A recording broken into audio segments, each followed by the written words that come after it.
So my first question would be KL-Singapore HSR project revival. Should it proceed or not? Why and what's next? And second question is Singapore's support and hope on Malaysia chairmanship of ASEAN. Thank you.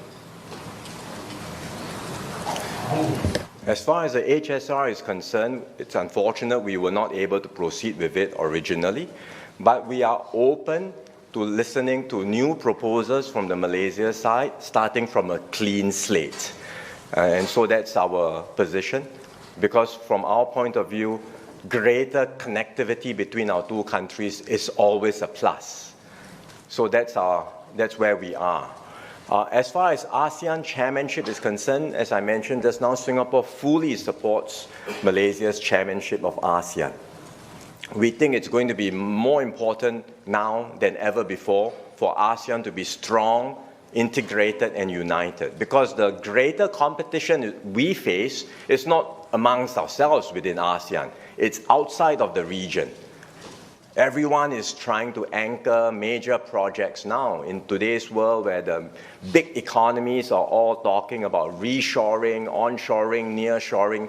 They want the key projects to be nearer to their home economies. So ASEAN has to come together, look at ways in which we can enhance our value proposition and be competitive together.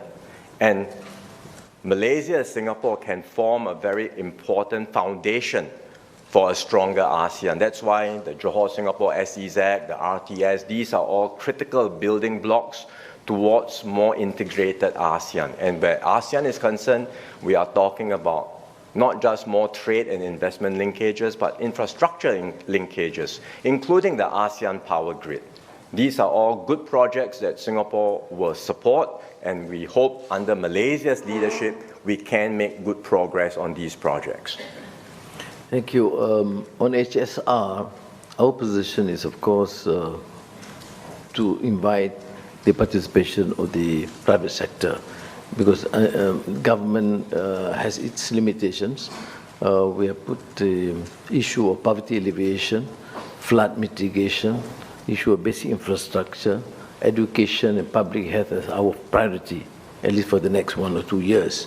So the mega projects are going to be deferred, primarily because of this commitment to settling some of the outstanding issues dealing with the basic infrastructure and education and health and issues of poverty. But we are still waiting for some promising and positive contribution by or participation by the private sector to proceed when necessary.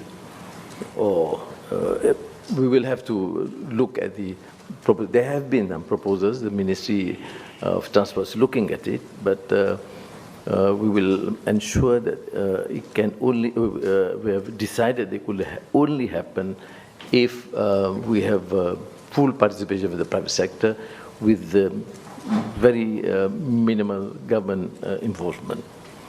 On ASEAN, I think I certainly concur with the views expressed by Prime Minister Lawrence. That is why the focus should be more in terms of energy, ASEAN energy grid, or connectivity in the ASEAN digitalization framework, in terms of enhancing intra-trade and investments within ASEAN, which has been, unfortunately, lacking.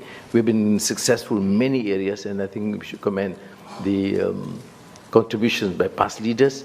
But I think the new focus is now mainly on the issue of the importance of strengthening our economic fundamentals as a region and strategic position vis-à-vis the new players in the new uncertain geopolitical demands and dictates.